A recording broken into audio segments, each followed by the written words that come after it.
Perkenalkan, nama saya Teresia Solagratia Situmeang, NIM 6193110062, kelas PJKR 4C 2019.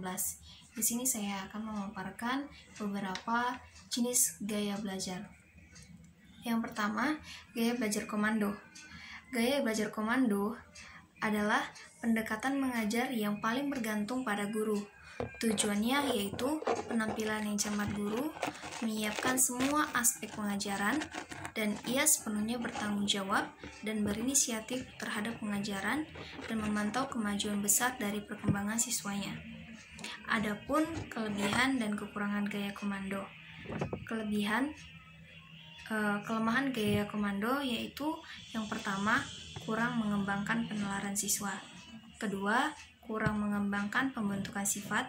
Yang ketiga, tidak demokratis.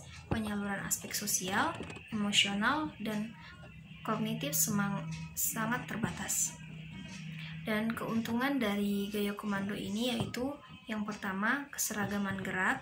Kedua, jika dilakukan dengan banyak siswa dapat membuat suasana indah dan menyenangkan. Yang ketiga, mengembangkan perilaku disiplin. Keempat, menghasilkan tingkat kegiatan yang tinggi. Yang kedua, gaya latihan. Dalam gaya ini, siswa diberikan waktu untuk melaksanakan tugas secara perorangan. Sedangkan guru memberi umpan balik kepada semua siswa secara perorangan. Di sini, guru bertanggung jawab menentukan tujuan pengajaran, memilih aktivitas, dan menetapkan tata urut kegiatan untuk mencapai tujuan pengajaran. Gaya latihan ini sangat sesuai untuk pembelajaran dalam penguasaan teknik dasar. Di dalam gaya tugas ini, siswa ikut serta menentukan cepat lambatnya tempo belajar. Maksudnya yaitu, guru memberikan keleluasaan bagi setiap siswa untuk menentukan sendiri kecepatan belajar dan kemajuan belajarnya.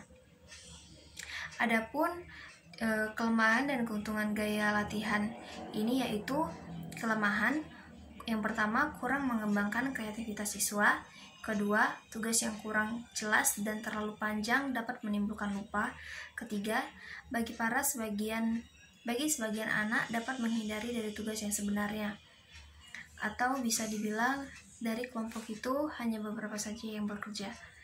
Keuntungan dari gaya latihan yaitu yang pertama, guru dapat memberikan umpan balik secara individual. Kedua, dapat mengembangkan rasa tanggung jawab. Gaya resiprokal atau berbalasan. Pada gaya resiprokal, kelas diorganisir dan dikondisikan dalam peran-peran tertentu atau dibagi menjadi dua kelompok. Ada peserta didik atau siswa yang berperan sebagai pelaku dan sebagai observer atau pengamat terhadap aktivitas yang dilakukan oleh kelompok pelaku. Sedangkan guru sebagai fasilitator kelompok. Kelompok siswa yang bertindak sebagai observer mengamati tampilan atau aktivitas yang dilakukan oleh temannya atau pelaku dengan membawa lembar observasi atau pengamatan yang telah disusun oleh guru. Selanjutnya, observer tersebut mengevaluasi tampilan dari kawannya yang bertindak sebagai pelaku. Adapun kelebihan dan kekurangan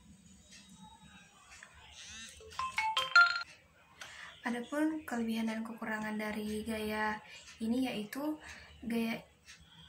keuntungannya memberikan umpan balik seketika tanpa ditunda-tunda yang mempunyai pengaruh nyata terhadap proses belajar siswa. Umpan balik ini berupa informasi tentang apa yang diperbuatnya baik, yang benar, atau yang keliru, dan dapat mengembangkan cara kerja dalam tim kecil sehingga aspek sosialnya berkembang.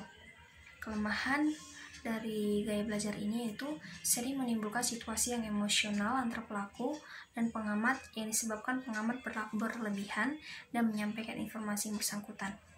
Perilaku yang berlebihan antara lain yaitu nada mengejek, menghakimi, bergaya menggurui, yang serba tahu.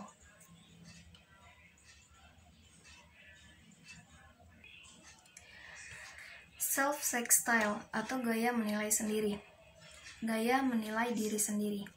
Pengertian dari self-check style adalah menilai penampilannya sendiri dan menetapkan menetapkan kriteria untuk memperbaiki penampilannya sendiri, serta belajar bersikap objektif terhadap penampilannya.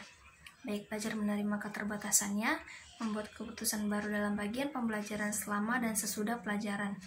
Dalam gaya ini, siswa lebih mandiri dibanding dengan gaya sebelumnya.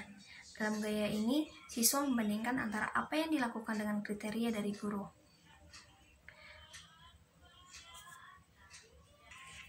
Demikian hasil paparan gaya belajar dari saya. Jika ada salah kata atau pengucapan, saya mohon maaf.